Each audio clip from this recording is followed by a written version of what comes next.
closing illustration. When I thought about this,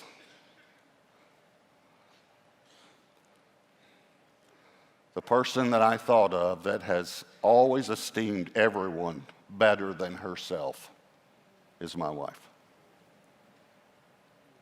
Always. She's the greatest example of humility I know. She esteems me. She esteems everyone we meet. She's constantly wanting us to help a person in need.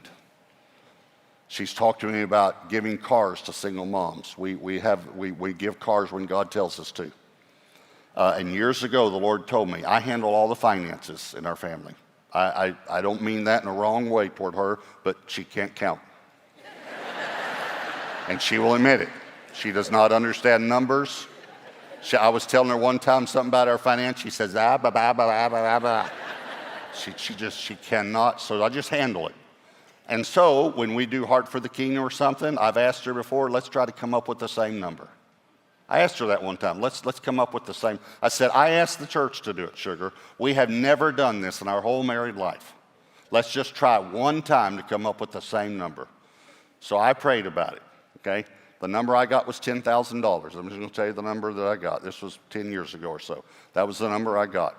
And I thought, so I said to her, what, did you come up with the number? She said, I think so. I said, what number did you come up with? She said, 5,000. So just to make sure I heard her right, I said, 5,000? She said, or 50,000.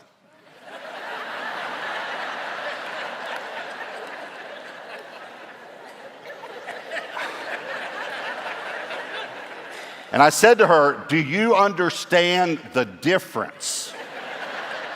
Now, for those of you mathematicians like I am, difference is a mathematical word, right? Okay, right? I see some shaking your head. Others of you have a blank look. That's okay. But do you understand the difference? The difference is 45,000, by the way, which is a lot of money. Do you understand the difference between those two numbers? Here's what she said. Yes, a zero.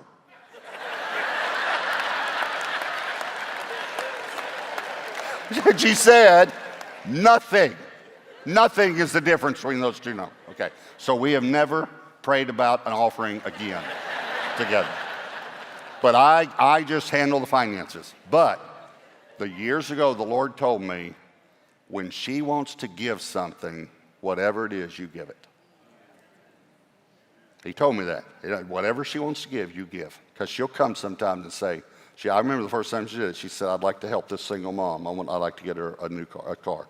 We bought her a used car, but I'd like to get her a car. And the Lord said to me, whatever she says, you do it. She's very generous, but she's always generous with everyone else. She's never generous with herself.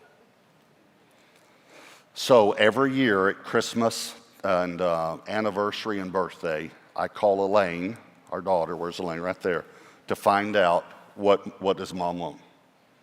Because she won't tell me. Because she knows I'll go buy it. So Elaine starts hinting around, just letting you know. Elaine is the spy. You knew Elaine was the spy. So a few years ago, I said, what does she want? And she said, Mom swore me to secrecy. I said, sugar, I'm going to pull rank. She said, well, she would like the certain purse, but it's very, very expensive and very extravagant. And so she said to me, please don't ever tell your dad this because this is too expensive of a purse. But I like this purse. And so I said, because she said it's very expensive, I said, well, how much is it? Well, when she told me, I came close to having a heart attack. That was the closest I've come to dying other than the helicopter. It was the closest I come. And I thought, are you sure she doesn't want another car? That's crazy. That's crazy. But I went to the Lord. Lord, what do you want me to do? Here's what the Lord said to me. Now listen. He said, I would like to give that purse to my daughter.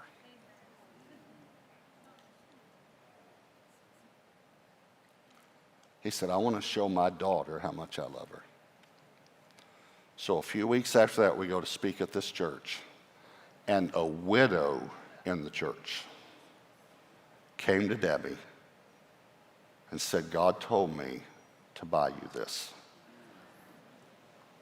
And she opened it up, and it was the exact same purse that she wanted. The exact same purse.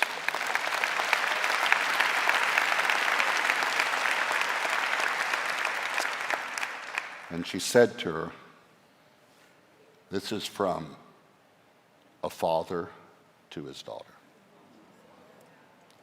God wanted you to have this.